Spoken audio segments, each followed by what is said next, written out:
should I do? Thinking that marriage will be about how you feel. You know, when you're in a relationship, everything is rosy. In fact, when you're even doing your vows, I always laugh. Weddings are the most amusing things to me. Hi.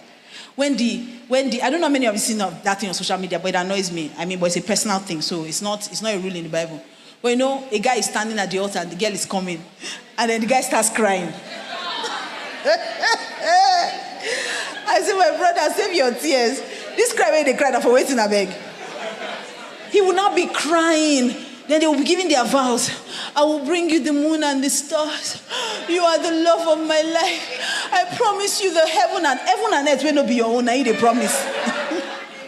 And the girl will say, I will submit to everything. You will be my master, my lord, and my king.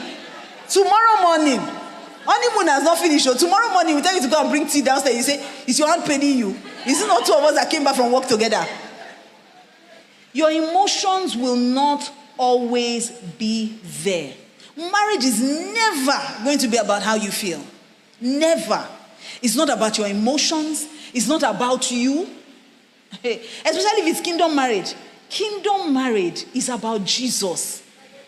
It's never about you or your spouse. Never. It will consistently be about Jesus. You keep reminding yourself. I was telling my husband today, I was saying one of the things that I think makes marriage work. In fact, two things, and I say this all the time. When you are getting married, there are two things you must take into marriage, whether you are male or female. You see, you must enter marriage with Jesus. And you hold Jesus in one hand, your predominant hand. If you are right-handed, hold Jesus with your right hand. If you are left-handed, hold your left hand. But you hold Jesus. The second one, you go in with your joy. You know why? Because your partner was not created to make you happy. That's not their job in marriage. That's why a lot of people are offended. Because they think that, oh, he made me feel good before we got married, so he should continue making me feel good after marriage. That's not his assignment in life. Nobody was created to make you happy. That's not their job. You enter marriage with your joy and your Jesus. And when I mean your joy and your Jesus, see, you have to be focused on why you are in this marriage. My marriage is worship to God. I love my husband, but he's not my primary motivation. Jesus is my motivation for everything I do. That's why even if he annoys me, I am here. We die here literally till death do us part. Literally, I'm not going anywhere. There's nothing he can do again. It's over. Do you understand? I have sacrificed to Jesus. I understand that my assignment in this marriage is to help this man be everything that God has called him to be. And that's his assignment to me too. To help me to be everything God has called me to be.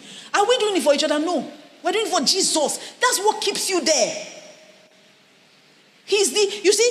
That's why people can say, I'm done and leave. You can't leave. You know why you can't leave? Because two of you may be upset, but the third person that two of you called, he was on his own jejel. When you called him that come and be witness to our marriage and be the third person in our marriage, and you now say you are done, you can't be done if he's not done. I'm angry, I'm not doing again. We're three now, so three of us must be in agreement. So most times when people tell me they want to walk in their marriage, I say, have you asked the Lord? They can't answer me yes. Because if you ask him, except of course, threat to life. Covenant of life is greater than covenant of marriage. Except there's threat to life. You can't walk away. What is annoying you? Who is not annoying? Are you not annoying? Everybody's annoying. I don't like the way his family treats me. Mistake. I don't like the way our family treats me. Because once you get married, you are now one flesh. Meaning his mother is your mother. His sisters are now your sisters. So if they are not treating you well, it is your mother that is not treating you well, not his mother.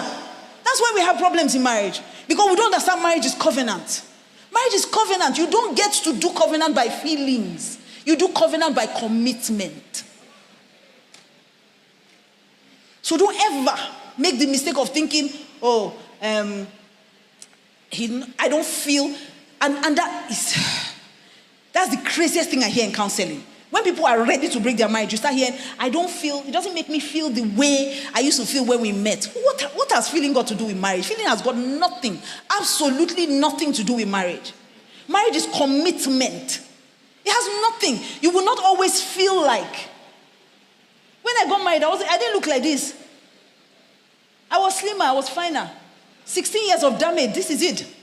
But sir, you don't get to walk away. You did this. Well, yeah. It didn't look like this too.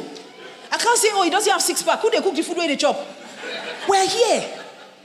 We're here. But there has to be a bigger thing ahead of us. And the bigger thing is, what does God want from this marriage? We have gotten what we want. Children, sex, this, everything, money, wealth, prosperity, favor. We have gotten it. What does God want? Until God gets what he wants, we don't get to go. Were you blessed this evening?